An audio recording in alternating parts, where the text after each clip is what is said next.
Грядку с кукурузой буду уже убирать. Все, уже кукуруза высохла, можно убирать и уже готовить землю для урожая следующего года. Вносить туда удобрения в виде помета и подстилки из курятника.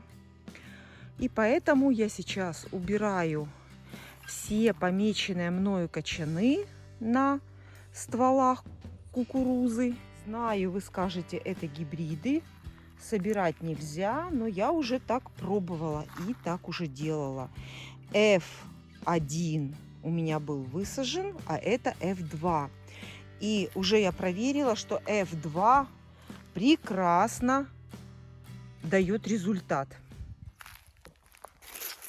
Биколор, Супер Свит, Добрыня, Николь. Что-то я Николь много оставила, смотрите, много кочанов. Ноа, Оверленд и Ракель. Все, она у меня будет отдельно сушиться и храниться.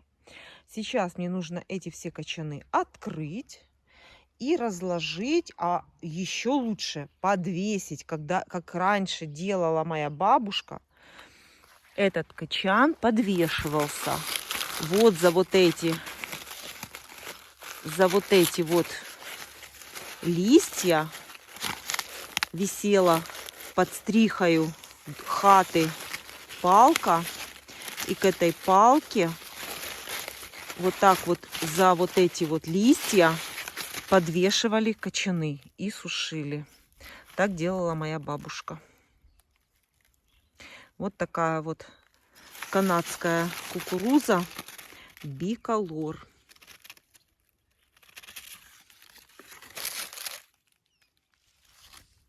Вот такая Добрыня. Вот смотрите, какие полные зерна, сахарная. И здесь 20 рядов по кругу. Добрыня.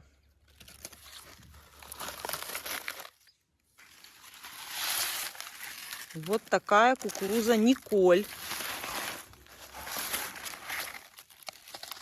Смотрите.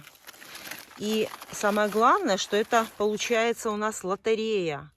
Потому что прежде чем пометить кочан, вот я помечала вот такой вот тряпочкой каждый кочан.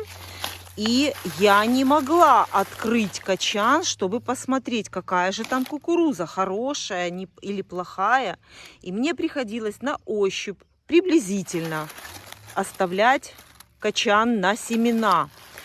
И смотрите, они все отличные.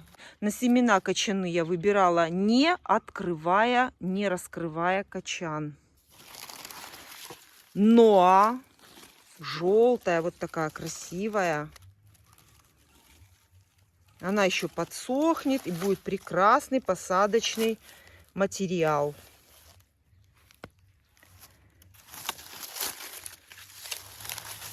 А вот Оверленд. Смотрите, сколько рядов и какая она красивая, желтая Оверленд. А это Ракель. Желто-белая. И тоже будет как посадочный материал. F2 я пробовала выращивать. Она полностью повторяет своих F1.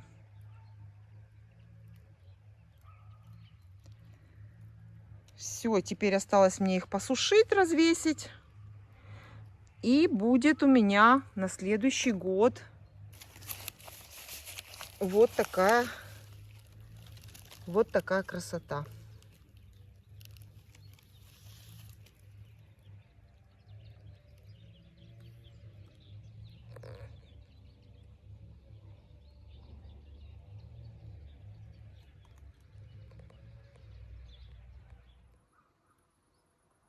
Все готово. Вот так вот раньше сушили кукурузу. Ну, естественно, здесь я ее оставлять не буду. Я ее сейчас отнесу в сарай, под крышу, чтобы она хорошо там высохла.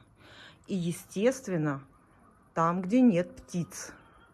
Потому что у нас такие сейчас воробьи шустрые. Все это хорошо, быстренько скушают. Вот такая вот посадочная у меня кукуруза будет на следующий год.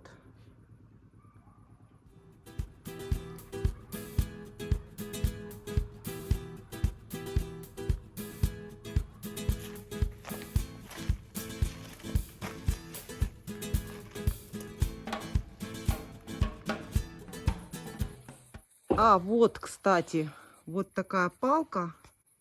И на эту палку вешали кукурузу и сушили на ней.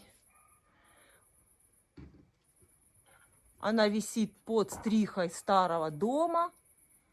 В этом доме у меня живет Маруся и Марс.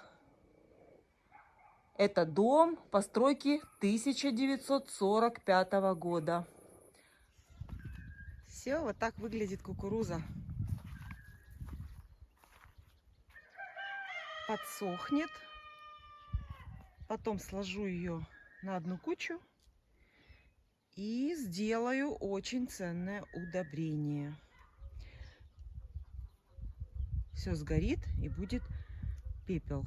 Я заметила, что на огороде, на месте костра, где был костер и где было много пепла, очень большая картошка, очень крупная, красивая картошка. Поэтому чем побольше таких будет кучек на огороде, тем лучше будет урожай.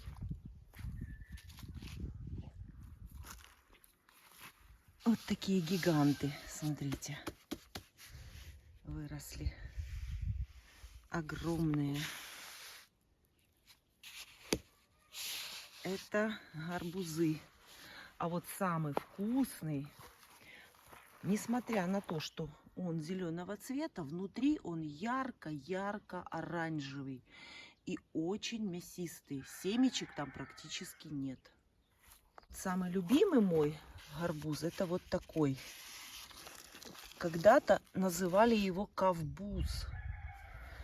Вот он, видите, это вообще очень-очень сладкий и очень оранжевый. Для меня гарбуз должен быть чем больше оранжевый. И тогда он и вкусный, и полезный.